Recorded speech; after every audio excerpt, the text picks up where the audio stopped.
You may have seen that dramatic video of hundreds of birds literally falling from the sky into a neighborhood. What on earth was going on? A flock of birds dropped dead from the sky mid-flight. Police say hundreds of yellow-headed blackbirds died.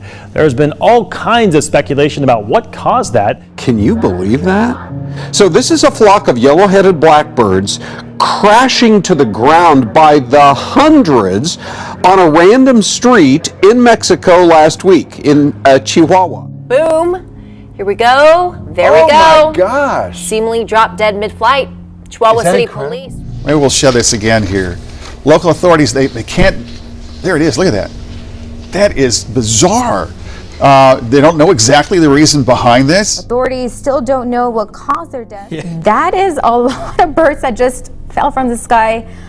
Beautiful birds too, so very unfortunate situation there.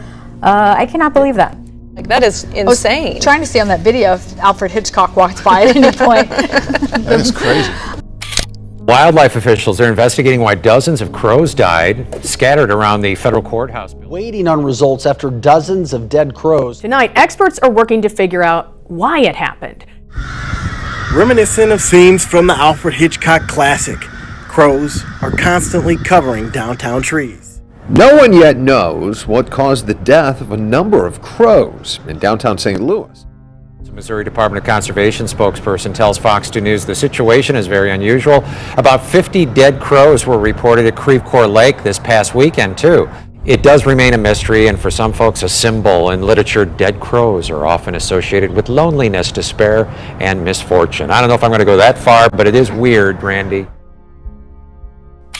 Let's take a look at a shocking and bizarre discovery in the New River Valley today. We're told Radford University students found at least 55 American robins dead on the ground this week. The Southwest Virginia Wildlife Center was able to save 2 birds, which are recovering well. And there's no word on the exact cause, but one idea is that they died from trauma. Roger Holloway, the executive director of the World Bird Sanctuary, says a die-off of many animals of the same species indicates a problem. A spokesperson for the Missouri Department of Conservation says the birds weren't physically injured and had no signs of blood. That rules out an attack or shooting.